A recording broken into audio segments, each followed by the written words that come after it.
वह द्वितीय विश्व युद्ध में सबसे शक्तिशाली जापानी पायलट था। वह अकेले 8 अमेरिकी लड़ाकू विमानों का पीछा कर रहा था। अचानक एक गोली जापानी पायलट के सिर में जा लगी। जापानी पायलट ने अपनी आंखें खोलने की बहुत कोशिश की, लेकिन उसकी दाहिनी आंख क्षतिग्रस्त हो गई थी और वह स्पष्ट रूप से नहीं देख पा रहा था। इसलिए उसने अपनी बाईं आंख का उपयोग उन अमेरिकी लड़ाकू विमानों पर निशाना लगाने के लिए किया जो बेतहाशा जवाबी हमला कर रहे थे। उसने तुरंत 2 अमेरिकी लड़ाकू विमानों को चकनाचूर कर दिया और फिर सीधे नीचे प्रशांत महासागर की ओर भाग गया। जापानी पायलट ने अपनी आंखें बंद कर लीं और दिशा नहीं देख सका। यह देखकर कि वह समुद्र में गिरने और मरने वाला था, जापानी पायलट का एड्रेनालाइन बढ़ने लगा।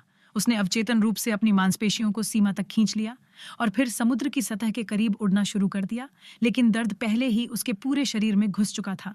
जापानी पायलट की चेतना थोड़ी धुंधली थी और उसकी निचली जांघ भी गोलियों से घायल हो गई थी। विमान पहले से ही हिल रहा था। अगर यह थोड़ा भी विचलित होता तो यह समुद्र में समा जाता। जापानी पायलट का पूरा सिर अभी भी उछल रहा था। वह पहले से ही समुद्र की सतह के करीब था, इसलिए उसे वापस लौटने की दिशा नहीं मिल पा रही थी।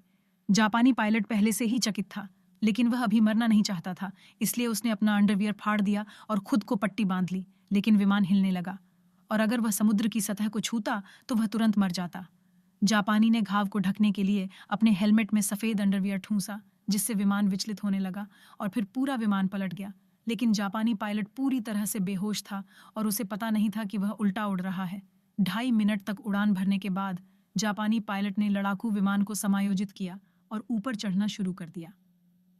जापानी पायलट ने ध्यान केंद्रित करने की बहुत कोशिश की, खून से सने नक्शे को मिटाया और लौटने के लिए जापानी हवाई अड्डे का स्थान देखा।